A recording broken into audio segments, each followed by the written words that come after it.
What up, guys? So as I'm driving out today, there's another car that kind of fell into my radar. I've liked it beforehand, but again, like I said, I don't really see myself as a Mercedes-Benz owner, but there's a Mercedes-Benz AMG GTC that I can get my hands on with some warranty. So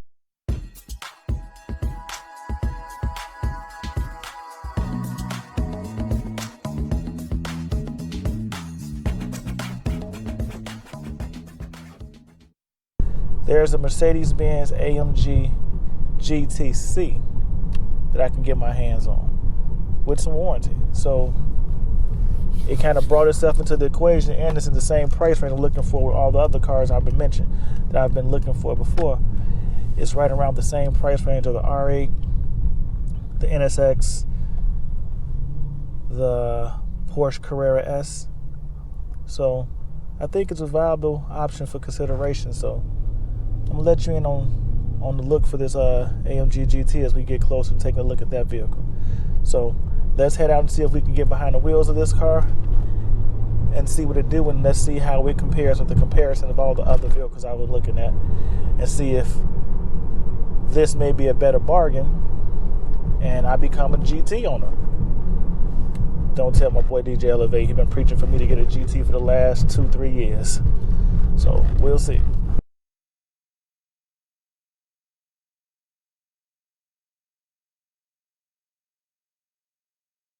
What's up, everybody? Welcome back to ICNVDE.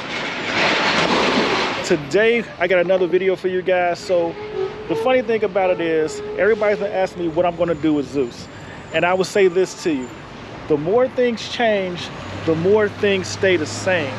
So you saw the intro. That was literally almost 4 years ago when I was talking about getting either a Porsche, an R8, an AMG GT, but I ended up getting Zeus. Well, I'm back at them crossroads again, and like I said, it's funny because I'm looking at the same cars all over again, which makes this an interesting video. So let's dive into car shopping, or at least let's go take a look at some cars for one of these vehicles I just mentioned. Let's go.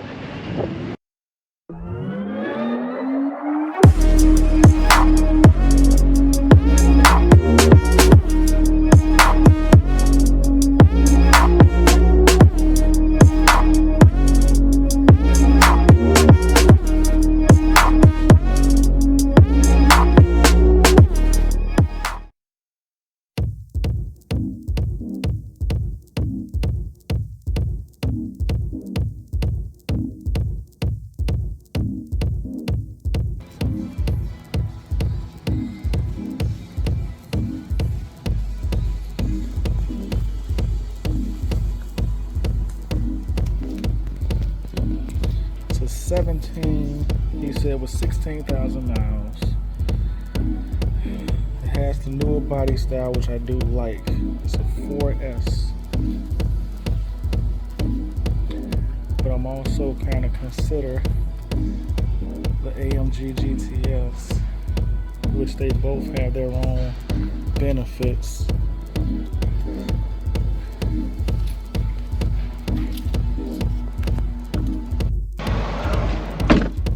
Now, the funny thing about all of this is that when I went to the first dealership, I called ahead and I actually told them I wanted to take a look at the AMG GT. It's a GTS. I'm not really looking at the GTC. Well, I still am interested in the GTC, but I'm looking for a certain price range. So I was looking at AMG GTS. I called the dealership ahead to come out and let them know I want to take a look at the vehicle, want to test drive and so forth.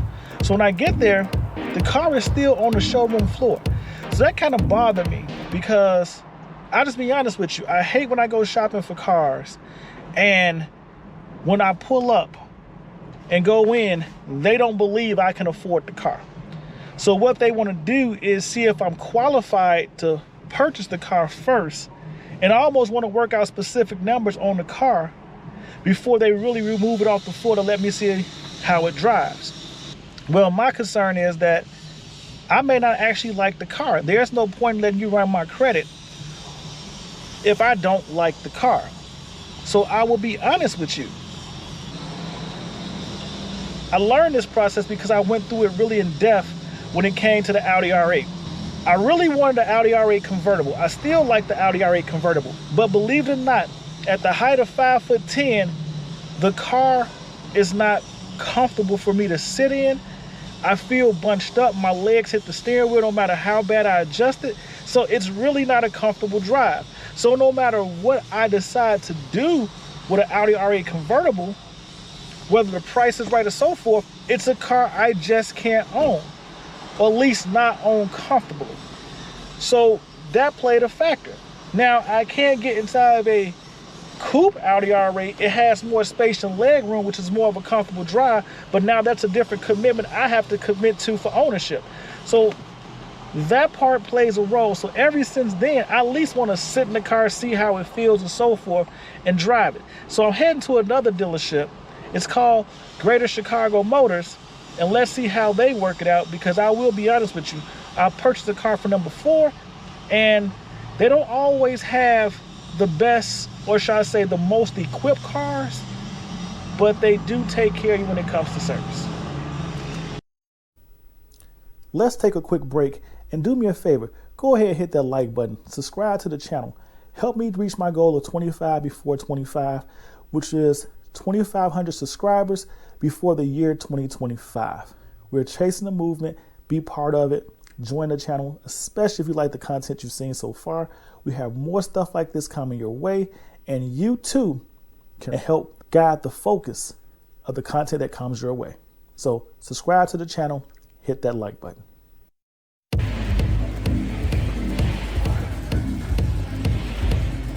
Y'all know I'm trying to get something different, so we out here looking. I see a SL, so let's take a look at this SL. Stick on this bad boy is. Now I'm not gonna lie to you, this car looks amazing, but I am not in the $200,000 price range. If I was,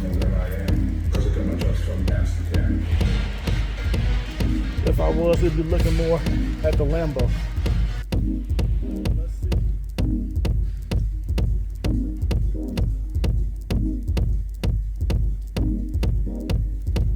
CL63. I used to want one of those.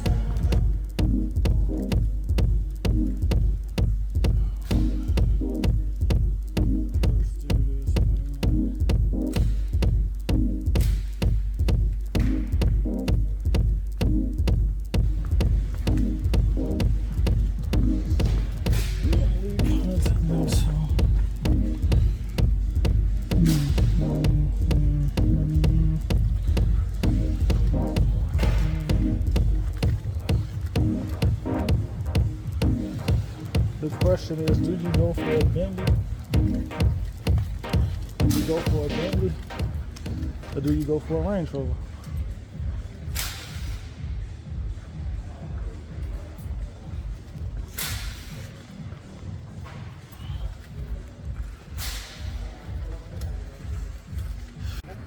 I'll see you inside. Okay. It is carbon fiber interior.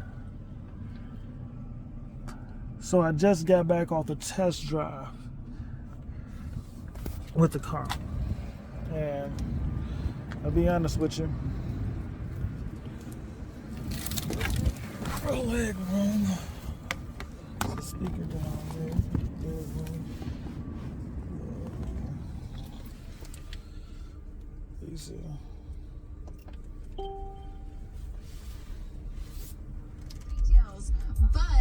But it's interesting because I think sometimes we do this. We negotiate, we make ultimatums, we do these things because we're like, our bond is so special. Nothing can ever come between this bond. But it's like... But that's the first day you open the door to disaster in my mind. Yeah. Okay, let's just say you're liberal and you go, yeah, you can get out of your system and it won't bother me, there'll be no emotion. Well, first of all, no. And it just ends up like this, right? I mean, from what you're telling me, he went from 1 to 2. Your buyer is Ryan Seacrest. 1 and 5.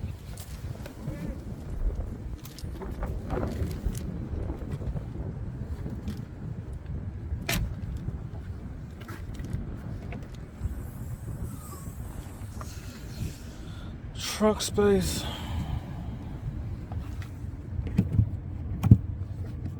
Okay.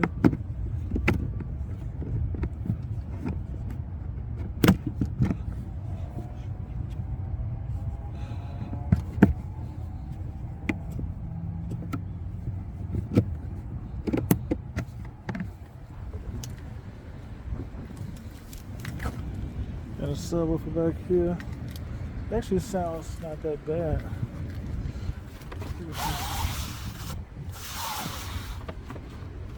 Question is, do I want to really go this route?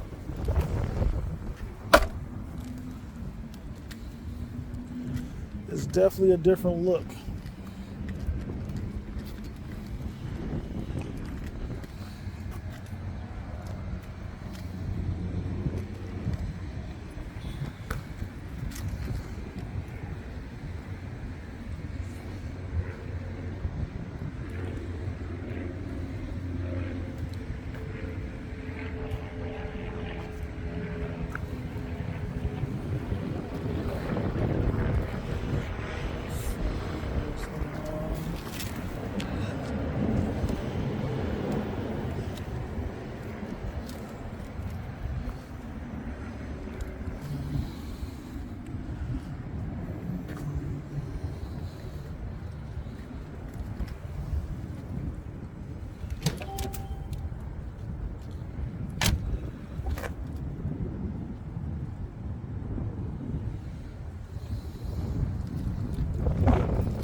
So, we test drove the AMG GT and I will not lie to you, I was not a fan. The AMG GTS, to me, the lows of the car was too long, but the performance was there. It's not a lot of jerk you back in your seat performance, but I did actually like the performance of the car. But the interior didn't speak to me. I feel like the C8 has a much better interior. So I just felt like it's its own different animal and it has its own personality, but it's just not something I'm willing to move forward with. But looking at the Porsche again, I think I might want to go take a look at some more Porsches. I don't know.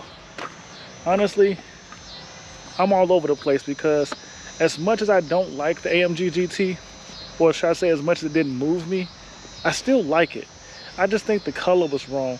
It was something about that black one we saw that they wouldn't let me test drive the car that made me feel like that one drew me in more. And I really don't like black cars. But then they also had a red one, or the original red GTC I was looking at with the wider body. That also drew me in. So maybe it's just the fact that this gray one wasn't appealing enough. I may explore some more AMG GTSs, but I gotta find the right one. But for now, we're gonna keep looking, and like I said, I think I'm gonna swing by a Porsche dealership and take a look at some Porsches. I'm gonna share that with you guys too. Remember, we were all made in his image, and we were given dominion over the world. So we weren't just meant to be. So chase your dreams, build your visions, never give up and embrace your identity. Remember, it is okay to be unique. He's not done with you, and he's not done with me. So stay safe, stay blessed, and I will see you in these streets. Peace.